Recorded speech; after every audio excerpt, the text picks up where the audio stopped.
Bismillahirrahmanirrahim. Assalamualaikum warahmatullahi wabarakatuh. Alhamdulillah, wassalatu wassalamu ala rasulillah. Asyhadu an la ilaha illallah wa asyhadu anna muhammadan abduhu wa rasuluhu la nabiyya ba'dah. Bismillahirrahmanirrahim. Ya ayyuhalladzina amanu qu anfusakum wa ahlikum nara وقودها الناس والحجارة عليها ملائكة غلاظ شداد لا يعصون الله ما أمرهم ويفعلون ما يؤمرون. Shadaqallahul Azim. Para pemirsa yang kami hormati, puji syukur kepada Allah Subhanahu wa taala senantiasa kita panjatkan atas segala nikmat dan karunia-Nya yang telah diberikan kepada kita semuanya. Di antaranya adalah kenikmatan pada hari ini, yaitu nikmat sehat, nikmat iman, dan nikmat Islam yang selalu kita syukuri, yang nantinya akan bermanfaat buat kita semuanya untuk kehidupan di dunia dan di akhirat.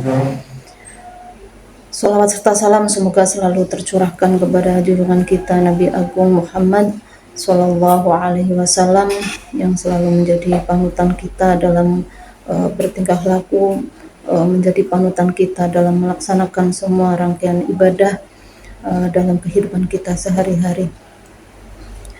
Para pemirsa yang kami hormati, alhamdulillah pada hari ini kita dipertemukan kembali untuk yang kali ini akan kita bahas terkait dengan sifat asasi seorang pendidik yang keempat dan kelima. Yang kemarin sudah kita sampaikan, untuk sifat yang pertama adalah ikhlas. Dengan keikhlasan itu kita akan mudah, akan ringan melaksanakan semua rangkaian amalan karena didasari dengan ikhlas, niat yang tulus, ikhlas kepada Allah Subhanahu wa taala.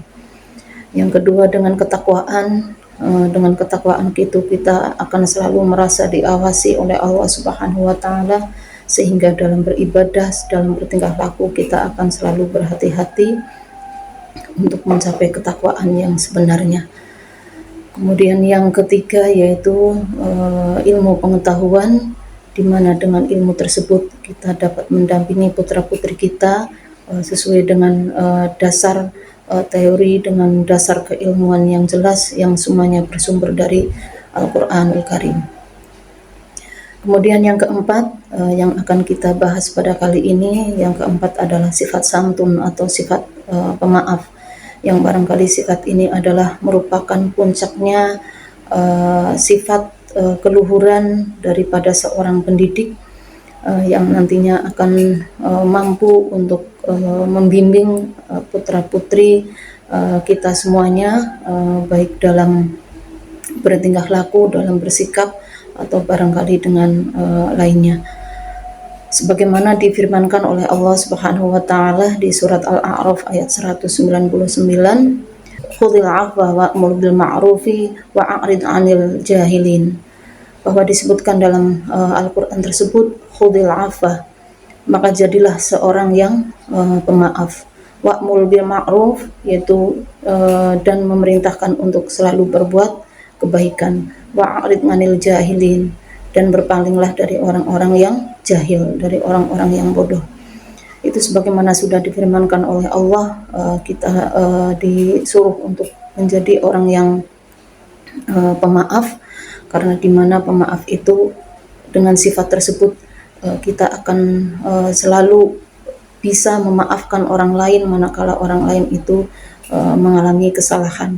Apalagi anak-anak didik kita yang dalam proses perkembangannya masih sangat membutuhkan bimbingan dan arahan dari kita semuanya, yang mana pada saat mereka salah, pada saat mereka suka dan duka, kita harus selalu mendampingi mereka setiap saat dengan selalu menasehati, dengan selalu mengingatkan akan kesalahan-kesalahannya untuk menjadi yang lebih baik, menjadi anak yang lebih baik.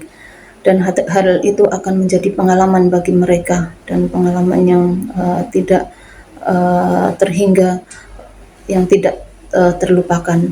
Maka dari itu, mari kita bersama-sama untuk selalu meningkatkan keimanan kita melalui sifat pemaaf tersebut.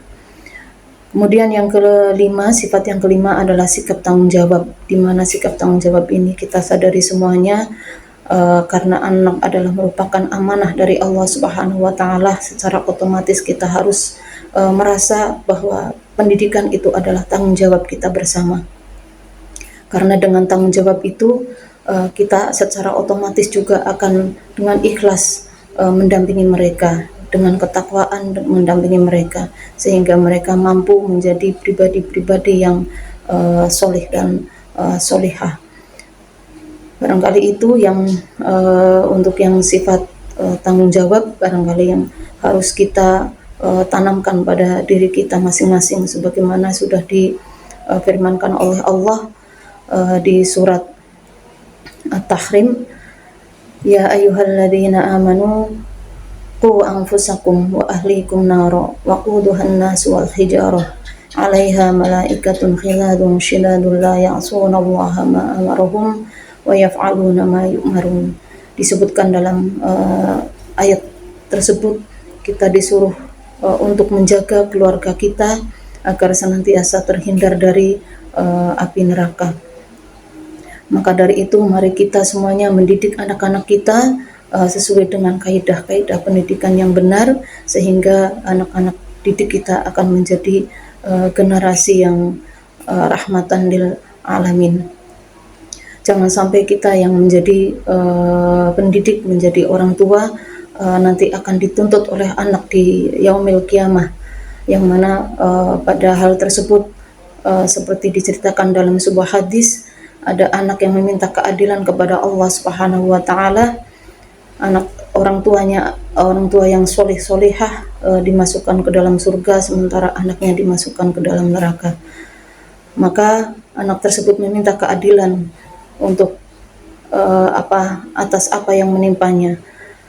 Akhirnya anak tersebut menyampaikan bahwa anak tersebut dimasukkan ke dalam neraka karena orang tua, yaitu karena orang tua tidak pernah menasehatinya, tidak pernah mendidiknya ke dalam jalan yang benar, tidak pernah mendidiknya untuk selalu ada di jalan Allah, sehingga tidak pernah sholat, sehingga tidak pernah ibadah.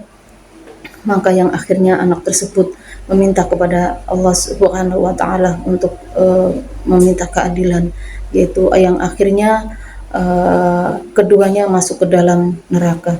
Maka dari itu kita jangan sampai menjadi orang tua yang masuk ke dalam golongan yang demikian. Kita akan dimintai pertanggungjawabannya di hadapan Allah Subhanahu wa taala atas pendidikan yang kita sampaikan atau terapkan pada anak-anak kita. Maka dari itu mari kita bersama-sama mendidik anak-anak kita dengan penuh ketakwaan, dengan penuh keimanan, sehingga kita akan hidup bersama-sama di akhirat, yaitu di Jannatun Na'im atau di surganya Allah Subhanahu wa taala. Barangkali itu yang dapat saya sampaikan terkait dengan sikap santun dan tanggung jawab. Mudah-mudahan banyak manfaatnya. Dengan kesimpulan, mari kita semuanya selalu mendampingi putra-putri kita untuk selalu berada di jalan Allah Subhanahu wa taala, dan selalu mendoakan kepada mereka, mudah-mudahan langkah-langkah mereka dalam mencari ilmu untuk selalu dibimbing oleh Allah Subhanahu wa taala. Hanya itu yang dapat kami sampaikan. Mohon maaf atas segala kekurangannya, dan kami ucapkan selamat berbuka puasa. Mudah-mudahan amal ibadah kita dilipatkan pahalanya oleh Allah Subhanahu wa taala. Amin ya rabbal alamin. Akhirul qawli, wassalamualaikum warahmatullahi wabarakatuh.